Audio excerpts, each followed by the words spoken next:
Les résultats provisoires annoncent une place au soleil pour des candidats de la sphère religieuse. Par exemple, le MRDS de l'imam Mbaye Niang, le PVD de Serigne Modou Kara et Bess Duniak seront représentés à l'Assemblée nationale. Qu'est-ce qui leur a permis de bousculer justement ce schéma classique? Amina Sow a tenté d'y apporter une réponse. Elle était avec Ali Mbaye. Regardez. Tableau des résultats provisoires des législatives, la liste Bess Duniak de Serigne Mansour Sy Djamil et celle du MRDS de Imam Mbaye Niang figurent en bonne place. Ce classement va permettre à ces candidats dits religieux de siéger à l'Assemblée nationale.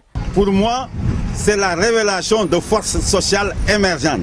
Ces forces sociales émergentes s'appuient et fondent leur action politique sur la culture et la religion. La justification part du fait que la société traverse une crise morale profonde. Jusque-là, les populations ne sont véritablement pas retrouvées dans l'exercice de la mission de l'Assemblée nationale.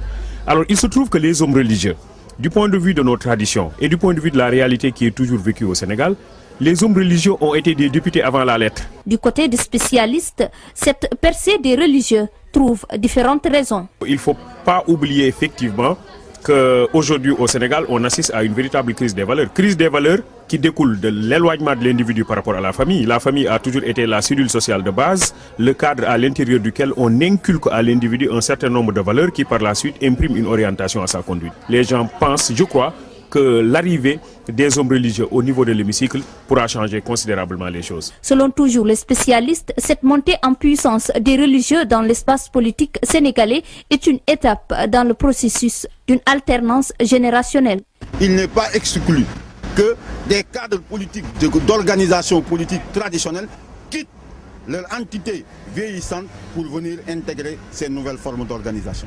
La religion, dans certains cas, fonctionne comme un contre-pouvoir qui vient lutter contre certains dérapages du pouvoir exécutif. La présence de cette frange de la population à l'Assemblée nationale va être un tournant dans l'espace politique sénégalais. Toutefois, des réserves sont émises. D'aucuns craignent un désengagement de ces députés une fois à l'hémicycle.